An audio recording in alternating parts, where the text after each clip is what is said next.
So again welcome back. हाँ, this side और विजय, welcome back आपका सभी का ई पाठशाला चैनल पे। पार्ट 2 है दोस्तों ये, और पार्ट 1 में हमने चैप्टर की शुरुआत कर दी थी।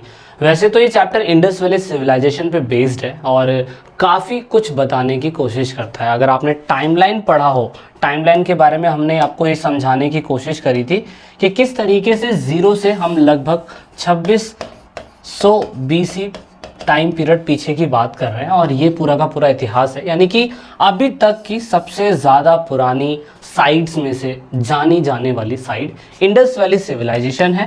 और क्लास 11th के अंदर आपने मेसोपोटामिया सभ्यता के बारे में पढ़ा था, है ना। तो मेसोपोटामस इसे बोलते हैं, पोटामिया भी बोला जाता है, अलग अलग नेम से इसे पुकारते हैं। लेकिन क्लास 12th में इंडस वैली सिविलाइजेशन, हड़प्पा सभ्यता के बारे में बताया गया। दोस्तों, हमने वीडियो के पहले पार्ट में आपको ये समझाने की कोशिश करी थी कि साइट्स ना बहुत सारी थी। साइट जैसे कि हमने कहा था कि यार इंडस वैली सिविलाइजेशन में 150 से भी ज़्यादा सेटलमेंट हमें देखने को मिले थे। लेकिन जो मेन साइट जिसके बारे में आप पढ़ेंगे, जैसे कि ये साइट थी नंबर 1 मोहनजोदारो, हड़प्पा, कालीबंगन, लोथल, चामुंड्रो, धोलावीरा, बनावली। कुछ ऐसी साइट है जो हड़प्पा सभ्यता के इंडस वैली सिविलाइजेशन से संबंधित बहुत इंपॉर्टेंट है।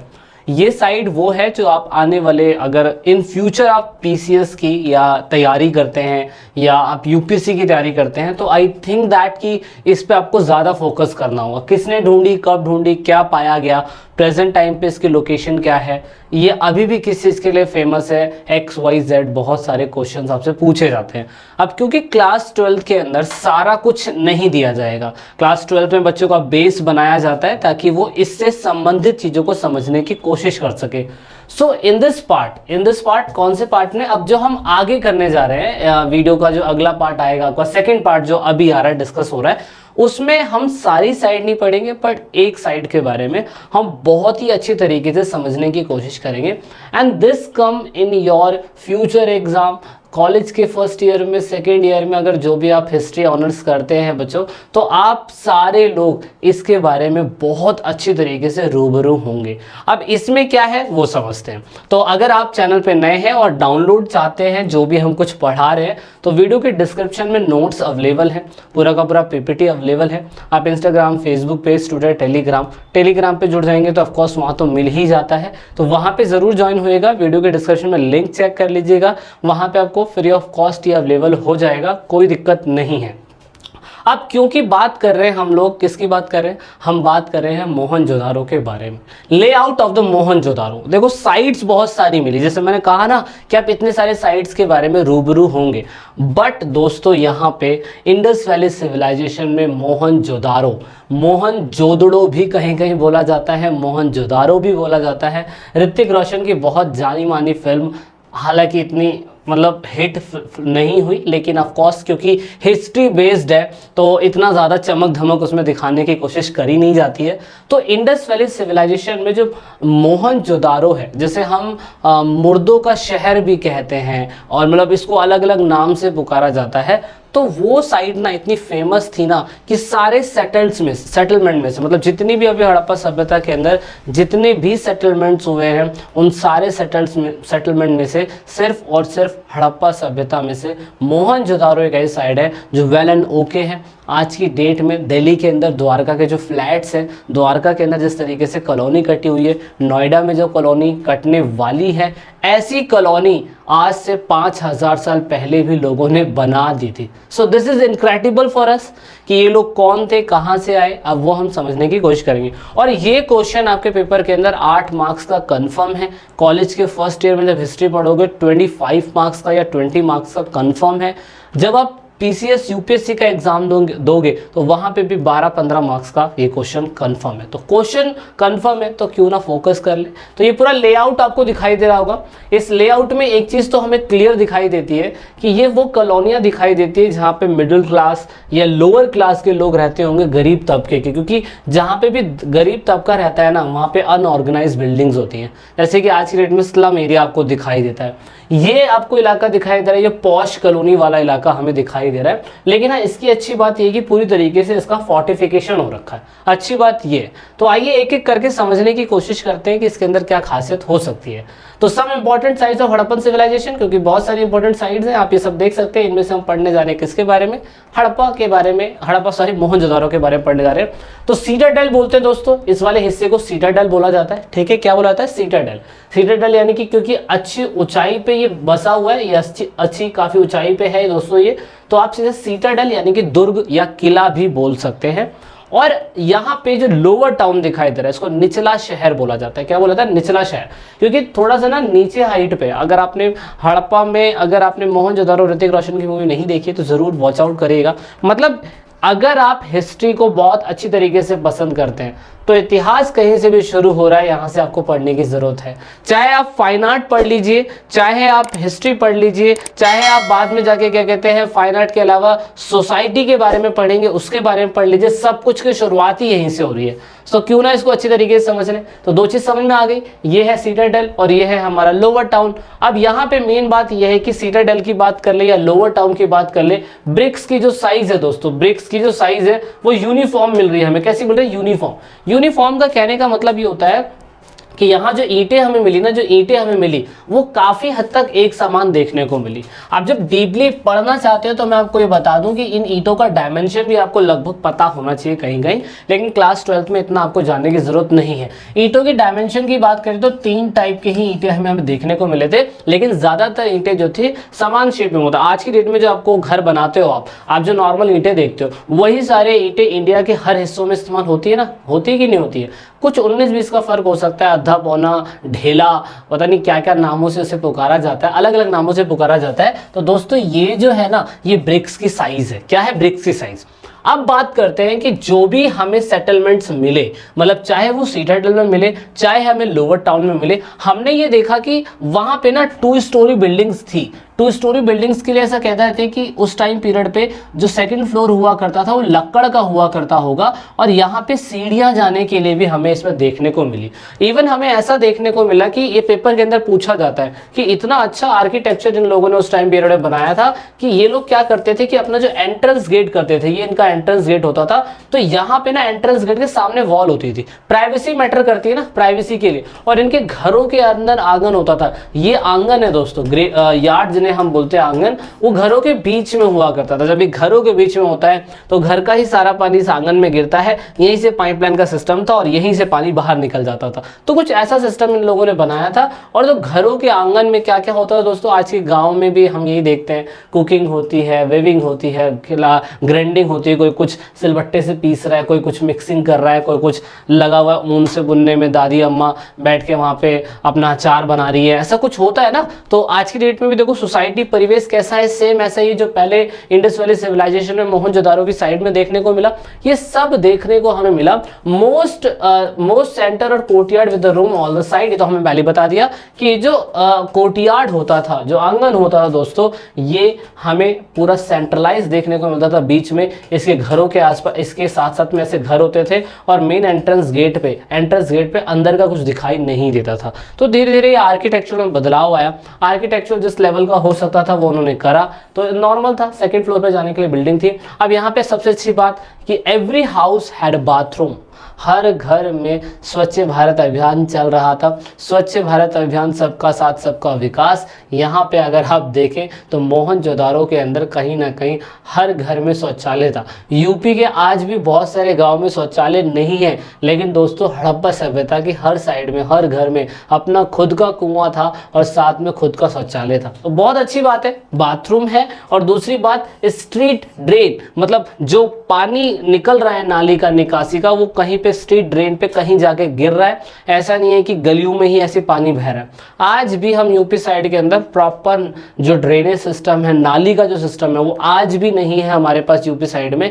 लेकिन दोस्तों हड़प्पा सभ्यता के मोहनजोदारो साइड के अंदर उस टाइम पीरियड पे ड्रेनेज सिस्टम, बाथरूम सिस्टम बहुत ही वेल एंड ओके था। तो कुछ हमें धोलावीरा की साइड में देखने को मिला कि ये कुछ बाथरूम टाइप का था। पानी का निकासी आप देख सकते हैं, ये पानी के निकासी के लिए बहुत अच्छा था। और यहाँ पे कुछ कुछ हाउस में हमने ऑफकोर्स स्टेयरकेस देखे थे, ऑफकोर्स सेकंड फ्लोर तक जाने के लिए हमने ऑफकोर्स देखी है सीढ़ियाँ, तो बहुत बड़ी बात है। तो दोस्तों many houses and many house had walls, बहुत सारे घरों की अपनी खुद की दीवारें भी होती थी। तो ये सब कुछ हमें कहाँ देखने को मिला दोस्तों, ये सब हमें लोअर टाउन में देखने को मिला। सबसे अच्छी और सबसे इंपॉर्टेंट बात दोस्तों वो थी कि roads and street are in grid pattern. कभी आपने देखा, कभी आप प्लॉट लॉट लेने गए हो तो आपको अच्छी तरीके से पता होगा, पता नहीं आपको पता होगा कि नहीं पता होगा, मतलब प्लॉट में ना कुछ ऐसा सिस्टम होता है, प्लॉट में कुछ ऐसा सिस्टम होता है कि मेन लाइनिंग जो होती है ना, मेन लाइनिंग प्लॉट की, उसमें मेन रोड को हम ढंग से बना देते हैं। ये मेन रोड हो गया, इस मेन रोड को, इसको बोलते हैं ग्रेड पैटर्न में रोड का कटना। इससे ये पता चल जाता है कि यहाँ पे जो इनके आसपास जो घरों का सेटलमेंट होगा ना, वो थोड़ा सा महंगा होगा, है ना। ये आपने देखा होगा, ये तो आपने ज्योग्राफी के अंदर भी बहुत अच्छी तरीके से पढ़ा होगा, है ना। कुछ स्टार टाइप, कुछ सर्कुलर टाइप, कुछ रेक्टेंगुलर टाइप, ऐसे ऐसे प्लॉट काटे जाते हैं। फिर जो अंदर सेटलमेंट्स होंगे ऑफकोर्स वो टेढ़े वेढ़े ऐसे जैसे मर्जी होंगे सेटलमेंट, है ना। ये फिर ये 19 XYZ कैसे भी हो सकते हैं, ये अनऑर्गेनाइज हो सकते हैं। लेकिन यहाँ पे मेन बात थी कि रोड जो थे ना दोस्तों, वो ग्रेड पैटर्न में कटे हुए थे। आप ये देख सकते हैं, ये देखो रोड जो है अच्छे पैटर्न में कटे हुए। ये चौराहा हो गया, ऑफ कोर्स यहाँ की सबसे इंपॉर्टेंट और सबसे महंगी साइड यही होगी। तो रोड अच्छे पैटर्न में कटे होते थे लोअर टाउन के अंदर, और यहाँ पे एक दूसरे को रेक्टेंगुलर काटते थे। तो ये अच्छी बात है इसकी, मतलब देख रहे हो एक फीचर नहीं है, आप इसको बढ़ा चढ़ा के कैसे भी लिख सकते हैं और आपको इसका डीपली नॉलेज ऐसे ही आएगा। और ये साइड जो थी इसीलिए इंपॉर्टेंट थी दोस्तों। तो इसीलिए अब हम सीटाडेल की बात करिए, तो हमने किसकी बात करी, लोअर टाउन की बात कर ली। और कुछ कुछ अच्छी बातें ये सीटाडेल में भी थी, लेकिन सीटाडेल दोस्तों, क्योंकि मैंने कहा अमीर लोग, हाई फाई सोसाइटी, है ना, वो थी, वो तो आज भी है और कल भी रहेगी और उस टाइम पे भी थी। सीटाडेल के अंदर अमीर लोग रहते थे, लेकिन सीटाडेल के अंदर लोअर टाउन के लोगों को घुसने की परमिशन नहीं थी। ऐसा फिल्म में भी दिखाया गया, ऐसा फिल्म में भी दिखाया गया। अब यहाँ पे दोस्तों, यहाँ पे सबसे इंपॉर्टेंट बात जो हमें इनके रिचुअल्स के बारे में समझ में आता है, ऐसा माना जाता है कि ये लोग भगवान को मानते थे, नहीं मानते थे इसका कोई प्रूफ तो नहीं है, लेकिन दोस्तों हिस्टोरियंस ने इसमें सिर्फ अंदाजा लगाया है। इन्होंने कहा कि हमें उस टाइम पीरियड के अंदर रिलीजियस प्लेस के लिए हमें कुछ ऐसा ग्रेट बात मिला। जैसे आपने देखा होगा ना, जैसे मंदिरों के अंदर होता है, आज की डेट में क्या होता है मंदिरों के अंदर, जैसे यहाँ कोई मंदिर है, मान लीजिए कि यहाँ कोई मंदिर है, ये मंदिर ऑफ कोर्स बहुत अच्छी हाइट पे होता था, और ये जो मंदिर है दोस्तों, इस मंदिर में प्रवेश करने से पहले, हम मंदिर में प्रवेश करने से पहले क्या करते थे कि हम एक कुंड बनाते थे जिसमें बंदा, कोई भी नॉर्मल पर्सन पहले नहाता होगा, नहाने के बाद यहाँ से फिर वो मंदिर के अंदर जाता होगा, कुछ ऐसा सिस्टम था। गुरुद्वारे में भी आज की डेट में ऐसा होता है, गाँव के अंदर भी जब हम पूजा करने के लिए जाते हैं मंदिरों के अंदर, तो हम नहा धो के जाते हैं, ऐसा है। तो ऐसा ही उस टाइम पीरियड के अंदर भी ऐसा कहा जाता है कि जब लोग रिचुअल्स बात लेते होंगे, तो शायद से उस समय या तो प्रेजेंट टाइम पीरियड पे जो सूर्य भगवान देखते होंगे उनकी पूजा करते होंगे, या तो शायद से उस टाइम पीरियड के अंदर ये लोग अपने किसी देवी देवता की पूजा करते होंगे। पर हाँ, ये कि ग्रेट बाथटब तो हमें देखने को मिला है। अगर ग्रेट बाथटब हमें देखने को मिला तो इसका मतलब ये है कि उस टाइम पीरियड पे शायद से लोअर टाउन के लोग भी यहाँ पूजा करने जाते होंगे, और इससे हमें उनका रिलीजियस फैक्ट हमें देखने को मिलता है, जो हमें कहीं और साइड पे देखने को नहीं मिला, सिर्फ मोहनजोदारो के अंदर देखने को मिला। इसका मतलब पब्लिक गैदरिंग किसी न किसी वजह से होती होगी, और ये ऐसा कुछ फिल्मों के अंदर दिखाने की कोशिश करी गई है कि ऋतिक रोशन आता है और लोअर टाउन के अंदर जाके अपने भगवान की पूजा करता है, नाच करता है, डांस करता है ना। तो ये कुछ ऐसा है। अब सबसे इंपॉर्टेंट बात जो हमें इसके बारे में समझनी है, अगेन यूपीएससी के लेवल का दिमाग लगाना है आपने। अब मेन बात ये थी कि आज की डेट में स्विमिंग पूल का तो हमें समझ में आता है, बंदे गए स्विमिंग पूल के अंदर कूदे, पानी स्टोर होता है, पानी के अंदर जो नीचे स्विमिंग पूल में आप देखते हो तो वहाँ पे जो पानी होता है वो रिसता नहीं है अंदर। तो जितना पानी है, पानी अगर 300 लीटर है तो हमें पता है कि वो 300 लीटर नहीं 350 लीटर हो जाता है जब लोग घुसते हैं उसके अंदर। तो आज तक स्विमिंग पूल के ऑनर को नहीं पता है कि ऐसा क्यों हो जाता है कि स्विमिंग पूल के अंदर 300 लीटर पानी है और शाम तक होते होते 350 लीटर हो जाता है। लेकिन मेन बात यहाँ पे पता है क्या, मेन बात यहाँ पे ये कि उस टाइम पीरियड पे इन लोगों के पास क्या ऐसी टेक्निक थी, क्या ऐसा तरीका था इन लोगों के पास कि उस टाइम पीरियड के अंदर ये अगर ग्रेट बाथटब में पूजा करने के लिए जा रहे हैं और साइड साइड में रूम भी है, चेंजिंग रूम भी है, सब कुछ है, एंट्रेंस गेट यहाँ से भी है, यहाँ से भी, सब जगह उत्तर पूर्व से पश्चिम से। ये डीपली आपको जानने को मिलेगा, आप जब डीपली कॉलेज में जाएंगे तो पढ़ेंगे तो वहाँ मिलेगा। लेकिन मेन बात ये थी कि जो टैंक था वो वाटर टाइट था। जैसे आज की डेट में स्विमिंग पूल होता है वो वाटर टाइट होता है, उसमें ऐसा कुछ पट्टी बिछा के रखते हैं, ऐसा कुछ क्या कहते हैं उसे फ्लोरिंग कर देते हैं या कुछ टाइल्स बिछा देते हैं जिससे पानी रिजेगा नहीं। और यहाँ पे भी सेम ऐसा होता था, वो कहते थे कि मोटार और जिप्सम का कोई ये यूज़ करते थे ताकि पानी जो है ना वो रिजे ना, और जितना पानी है उतना ही रहे। और बाद में यहाँ पे कोने पे ना खोलने के लिए, एक फ्लश करने के लिए, क्योंकि आपने देखा होगा कि जो 300 लीटर पानी है उसमें सारे कूदते रहेंगे कूदते रहेंगे कूदते रहेंगे तो पानी तो गंदा होगा ना, तो उसको निकालना, साफ करना, फिर दोबारा पानी भेजना, उसका भी तो कोई तरीका होता है ना। तो दोस्तों इनके पास भी ऐसा कोई सिस्टम था। तो ये था पूरा का पूरा हमारा इनके बारे में। और दूसरी बात है पानी के निकास का सिस्टम, ये है ड्रेनेज सिस्टम। ड्रेनेज सिस्टम भी हड़प्पा सभ्यता का यानी कि इंडस वैली सिविलाइजेशन का बहुत अच्छा था। घरों के पीछे से नाली निकलती थी और ये ड्रेनेज सिस्टम आप देख सकते हो। ये ड्रेनेज सिस्टम कुछ ऐसा था। सबसे अच्छा, कनेक्ट द स्ट्रीट ड्रेन, ये स्ट्रीट ड्रेन को कनेक्ट करता था, ऑफकोर्स ईंटों से बनाया जाता था इसको। और घरों के अंदर सीवरेज सिस्टम, पिट हॉल्स, ये सारी चीज़ें हमें देखने को मिलती थी। और घरों का गंदा पानी जो होता था वो घरों के किनारे के साथ साथ से निकलता हुआ बाहर निकल जाता था। और ये ऑफकोर्स ब्रिक से बनाया जाता था। और हमें drainage system, huge drainage system जो था वो हमें देखने को मिला था कहाँ पे, मोहनजोदारो के साइड पे। अब सबसे इंपॉर्टेंट बात बताए क्या है, बहुत बड़ा ड्रेनेज सिस्टम जब था तो इसका मतलब हमें बड़े बड़े नाले भी होते थे। छोटे छोटे घरों के नाले निकल के बाहर निकलते थे और जाके मेन नाले मिल जाते थे। और कोई सोक पिट बनाया जाता होगा जहाँ पे सारा पानी गिरता होगा।